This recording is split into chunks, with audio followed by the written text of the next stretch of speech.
مسلمان عمومی طور پر مسلم معاشرے میں دیکھا جاتا ہے جمعہ کے دن اس کا اہتمام کرتے ہیں، لیکن سمجھتے یہ ہے کہ جمعہ کے دن سورۃ الکہف پوری طرح کوئی پڑھ لیتا ہے، پوری سورت پڑھ لیتا ہے تو اس کی فضیلت یہ ہے کہ وہ دجال کے فتنے سے محفوظ ہو جاتا ہے۔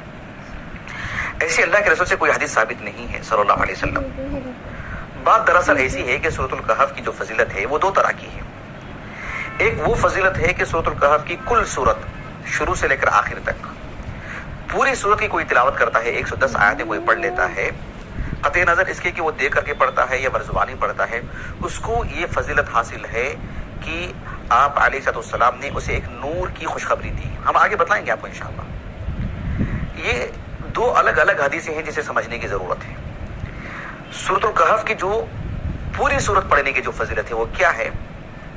ایک حدیث مبارکہ ہے جسے امام حاکم رحمہ اللہ اپنی المستدرک علی الصحیحین میں کتاب التفسیر میں لائے ہیں۔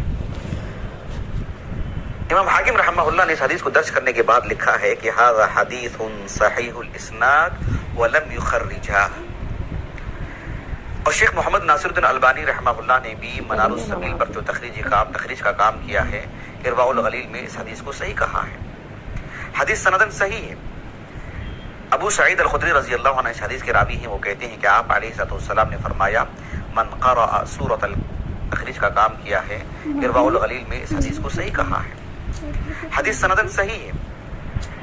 ابو سعید الخدری رضی اللہ عنہ اس حدیث کے راوی ہیں، وہ کہتے ہیں کہ آپ علیہ السلام نے فرمایا من قرأ سورۃ الکہف یوم الجمعہ اضاء له من النور ما بین الجمعتین۔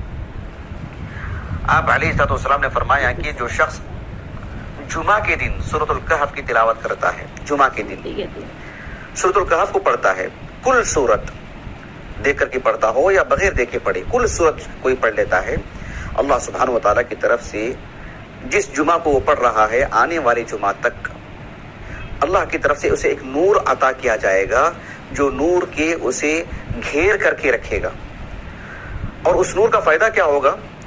اس پڑھنے والے کو، اس مسلمان کو اللہ سبحانہ و تعالیٰ یہ تمیز عطا کرے گا کہ جس طرح سے اندھیرے میں آدمی کو روشنی سے بات معلوم ہوتی ہے کہ یہ جانے کا راستہ ہے، یہاں پیر نہیں رکھنا چاہیے، یہاں قدم نہیں رکھنا چاہیے، جیسے معلوم ہوتا ہے، اور ہر طرح کا رنگ اسے معلوم ہو جاتا ہے، کون سی چیز اس کے لیے نفع بخش ہے، کون سی چیز نقصان دہ ہے، یہ بھی